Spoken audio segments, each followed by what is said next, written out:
Have you ever held on to a burden so heavy, not because of what you did, but because of what you failed to say? Maybe you have a person in your life, someone dear, whose name surfaces in your mind during quiet moments, bringing with it a sharp, almost unbearable spike of regret. You tell yourself it is too late. The damage is done. The time for healing has long passed. So you choose silence, and silence becomes a stone wall, tall and unforgiving. Today, we talk about the monumental strength required to deliver an apology that is years, even decades overdue. It is not about changing the past. It is about freeing the future. While we listen to the story, we will also learn some new words: paralysis, unassailable, reverberation, and penance.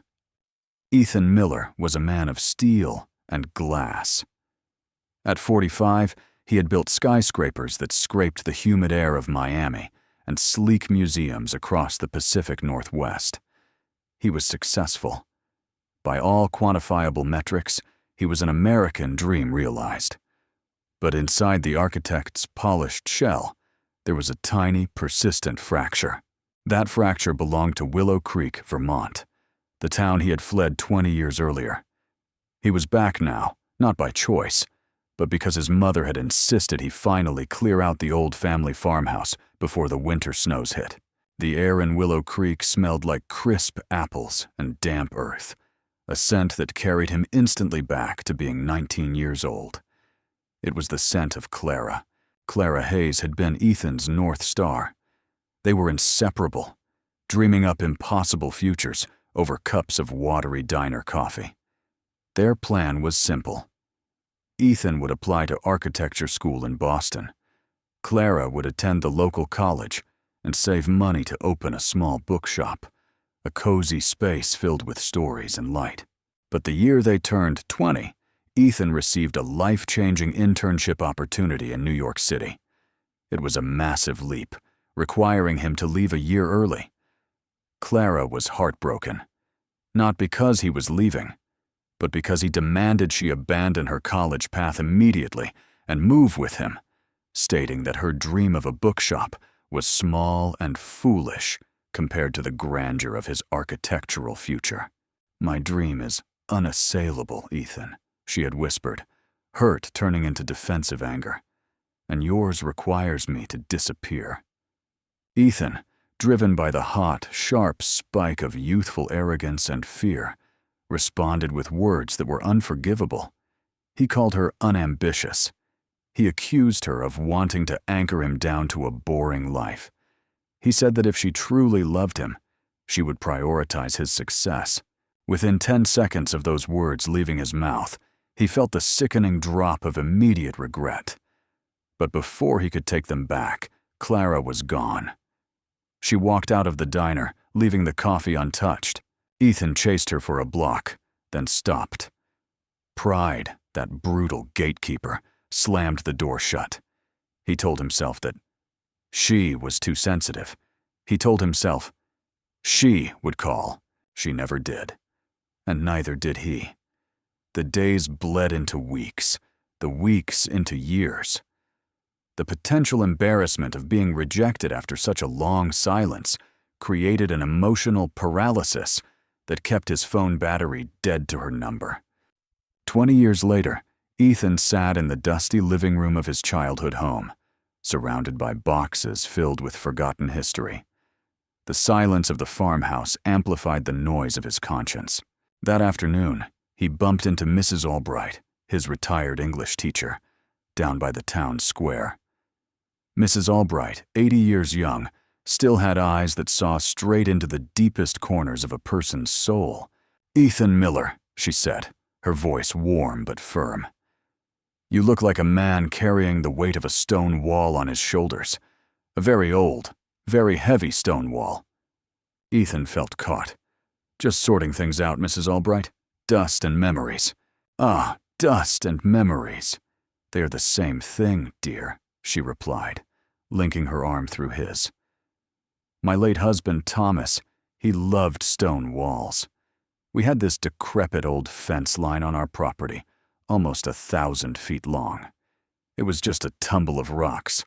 He'd stand there and look at it, utterly discouraged. It seemed like an impossible job. Ethan listened, feeling the metaphor resonate deep within his chest. One day, Thomas came inside, wiping the sweat from his brow. I asked him how the Great Wall was coming along. He smiled and said, "It's not the Great Wall I'm building, June. It's just one stone, then another. Then maybe, if I'm feeling ambitious, a whole section." Mrs. Albright paused, her gaze steady. "Ethan, you think your stone wall of silence is an impossible monument to tear down. But it only requires you to choose one stone, the first one, and place it with intention. The weight isn't in the size of the stone. It's in the 20 years of dust that covers it." She was talking about Clara. She knew. "What if the stone I place is rejected?" Ethan asked, the question tight in his throat. "Then you have done your part," she said simply. "An apology is not a negotiation for forgiveness. It is the final act of clearing your own conscience, regardless of the response. It is your penance." That conversation was the turning point. Ethan finally realized the true source of his pain. He wasn't mourning the loss of Clara. He was mourning the loss of the integrity he surrendered when he chose pride over vulnerability. He drove back to the farmhouse, dug out an old contact binder, and found a decade-old address for Clara's family. He started searching. It took him 2 days of persistent detective work, but he finally located her. She lived 3 states away, running a highly successful independent bookshop called The Unassailable Story. He didn't call. He couldn't risk the phone hanging up. He needed to show her his face. He booked a flight the next morning and drove a rental car 200 miles through cold, unfamiliar territory. When he walked into her shop, it was perfect. Warm lighting, the smell of paper and cinnamon, and shelves stocked high with stories. And there she was, 40 years old, wearing the same kind of denim shirt she wore at 20, only now her eyes held the steady wisdom of someone who built her own dreams, stone by stone.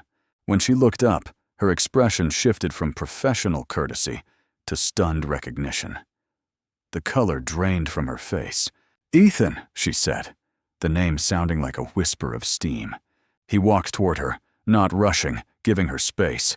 He had rehearsed this moment 1,000,000 times in his head, but every planned word evaporated. "Clara," he managed, his voice thick with emotion. "I drove a long way because this needed to be said face to face. It has been 20 years. 20 years of silence that was completely my fault." He didn't make excuses. He didn't try to justify his youthful cruelty. "What I said to you, that your dream was small, that you should abandon your life for mine, it was arrogant, it was cruel, and it was the weakest thing I have ever done. I am so sorry, Clara. I am profoundly, deeply sorry for the words, and even more sorry for the decades of silence that followed. I owe you that apology, and I should have given it to you the moment you walked out of that diner." He stood there, waiting for the devastating rejection he deserved. But it didn't come. Clara didn't rush to forgiveness. She took a long, steadying breath, looking past him toward the window, where autumn leaves danced on the street. "Thank you, Ethan," she finally said, her voice low. "Thank you for finally saying it. Do you know, the words you spoke that day hurt, yes, they left a terrible mark. But the silence that followed, that was the thing that truly convinced me you meant them." She looked back at him, a tiny, sad smile touching her lips. The silence was the second mistake, and it hurt far longer than the first. He nodded, feeling a lightness he hadn't known existed. The stone wall hadn't crumbled into dust, but a huge section had fallen away, allowing light into a place that had been shadowed for 2 decades. The silence was broken. The reverberation of that long-delayed truth was powerful enough to stand on its own. The power of the late apology is monumental, because it requires the death of pride. For 20 years, Ethan chose to live paralyzed by shame, fearing the rejection that might follow the truth. Yet, the paralysis itself was the greater punishment. Remember, an apology, whether delivered after 20 seconds or 20 years, is an act of validation. It tells the other person, "Your hurt was real, and I acknowledge my role in it." It might not mend the relationship, but it always mends the person offering the apology. If you are carrying that stone wall of silence, if you have a word that needs saying, understand this: the person you are truly freeing is yourself. You are allowing yourself to step out of the past and into the present. As the writer C.S. Lewis once said, "A proud man is always looking down on things and people. And of course, as long as you are looking down, you cannot see something that is above you. It takes humility to look up, to be vulnerable, and to admit fault. But that humility is the key to truly moving forward in life, leaving the burden of regret behind you." I'll be back again with another inspiring story. Till then, be patient, be thankful, and keep moving forward in life.